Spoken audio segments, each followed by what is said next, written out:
ప్రపంచ ఆధ్యాత్మిక కేంద్రం తిరుమల తిరుపతి.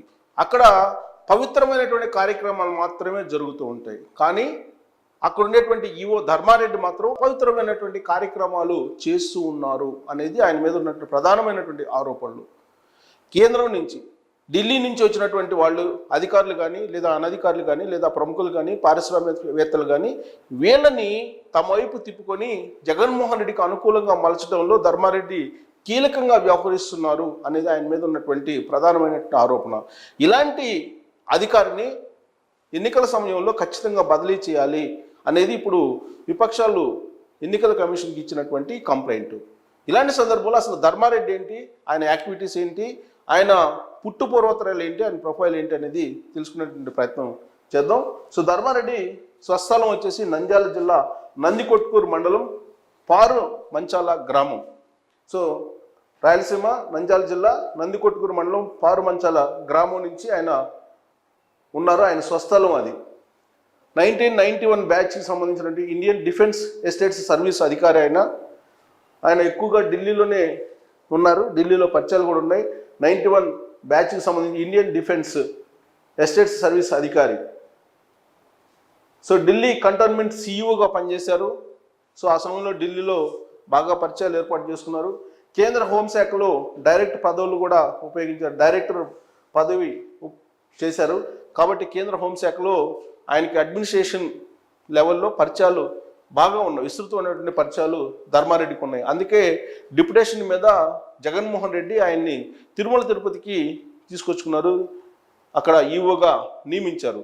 ఆయన ఈవోగా చేయాల్సిన పనుల కన్నా కూడా మించినటువంటి పనులు చేస్తున్నారు అనేది ఆయన మీద ఉన్నటువంటి ప్రధానమైనటువంటి ఆరోపణ. సో ధర్మారెడ్డి పైన ఢిల్లీలో క్రిమినల్ కేసు కూడా ఒకటి బుక్ అయింది.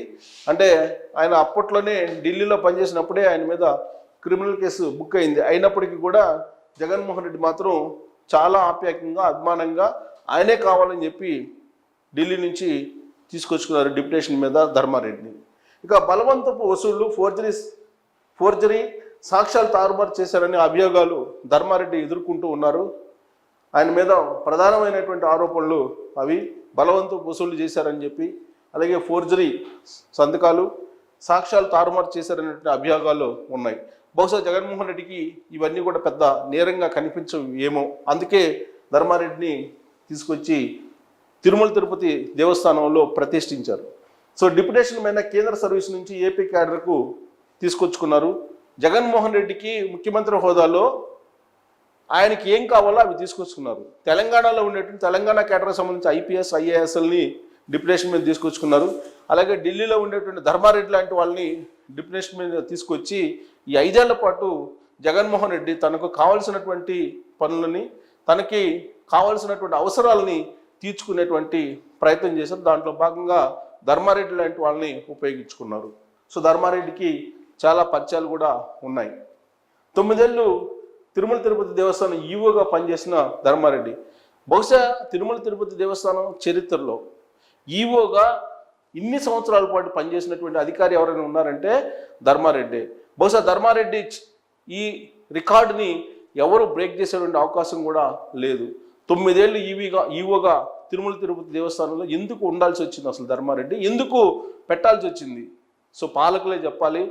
ఆనాడు రాజశేఖర రెడ్డి, ఇప్పుడు జగన్మోహన్ రెడ్డి ధర్మారెడ్డిని మాత్రమే తిరుమల తిరుపతిలో పెట్టారు ఈవోగా అంటే ఖచ్చితంగా దాని వెనుక ఏముంది అనేది ప్రత్యేకంగా చెప్పవసరం లేదు.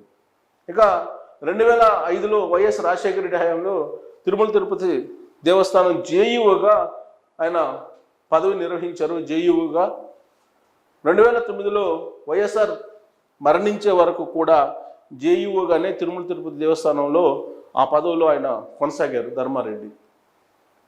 వైసీపీ అధికారంలోకి వచ్చాక మరోసారి ఈవోగా వచ్చారు. రాజశేఖర టైంలోనేమో జేఈఓగా నిర్వహించారు. ఆ తర్వాత జగన్మోహన్ రెడ్డి రాగానే ఈవోగా వచ్చారు. అంటే రాజశేఖర రెడ్డి చనిపోయిన తర్వాత ఈయన మళ్ళీ ఢిల్లీకి వెళ్ళిపోయారు. తిరుమల తిరుపతి దేవస్థానం, జగన్మోహన్ రెడ్డి ఉంటే తిరుమల తిరుపతి దేవస్థానం, లేదంటే ఢిల్లీకి వెళ్తారు ధర్మారెడ్డి.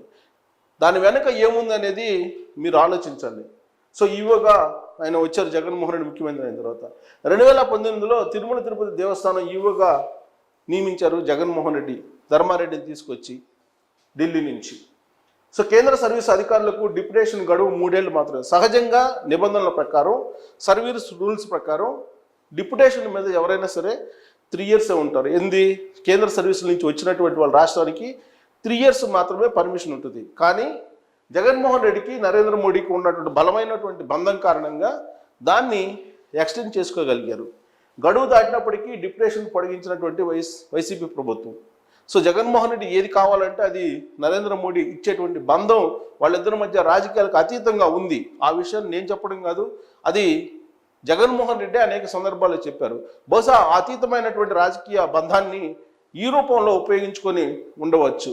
అందుకే కేంద్ర సర్వీసుల నుంచి డిప్యుటేషన్ మీద రాష్ట్రానికి వచ్చే 3 సంవత్సరాల గడువు మ్యాక్సిమం ఉంటుంది. కానీ ఆ గడువు తీరిపోయిన తర్వాత కూడా ధర్మారెడ్డి కొనసాగుతున్నారంటే డెఫినెట్గా జగన్మోహన్ రెడ్డి నరేంద్ర మోడీ దగ్గర బలంగా ఉండాలి. అందుకే గడువు దాటినప్పటికి కూడా ధర్మారెడ్డిని ఇంకా తిరుమల తిరుపతి దేవస్థానం ఈవోగానే కొనసాగిస్తూ ఉన్నారు జగన్మోహన్ రెడ్డి. ఇంకా ఈవో పదవిని అడ్డం పెట్టుకొని ఏం చేస్తారు ధర్మారెడ్డి అంటే, వ్యాపారవేత్తలు, అలాగే పారిశ్రామికవేత్తలు, లేదా ఎన్ఆర్ఐలు, లేదా ఇతర రంగాలకు సంబంధించిన ప్రముఖులు వాళ్ళు వచ్చినప్పుడు సన్నిహితమైనటువంటి సంబంధాలు పెట్టుకుంటారు. ఎస్పెషల్లీ కొంతమంది పారిశ్రామికవేత్తలు కానీ లేదా జడ్జెస్, ప్రధానంగా జ్యుడిషియల్కి సంబంధించి జ్యుడిషియరీలో ఉండేటువంటి వ్యవస్థలో ఉండేటువంటి ప్రముఖులతోటి సన్నిహిత సంబంధాలు బాగా పెట్టుకుంటారని చెప్పి ఈయన మీద ఉంది. జడ్జిలకు, ఉన్నతాధికారులకు ఖరీదైనటువంటి బహుమతులు ఇచ్చారనేటువంటి ఆరోపణలు ఉన్నాయి. సో ఆ మధ్యకాలంలో ఒక న్యూస్ కూడా వచ్చింది. ఒక జడ్జికి ఖరీదైనటువంటి ఒక 2 కోట్ల రూపాయల వాచి ఇవ్వడానికి వెళితే ఆయన గెట్అవుట్ అని చెప్పేసి అన్నారని కూడా ఒక న్యూస్ వచ్చింది. అప్పట్లో స్ప్రెడ్ అయింది సోషల్ మీడియాలో కూడా.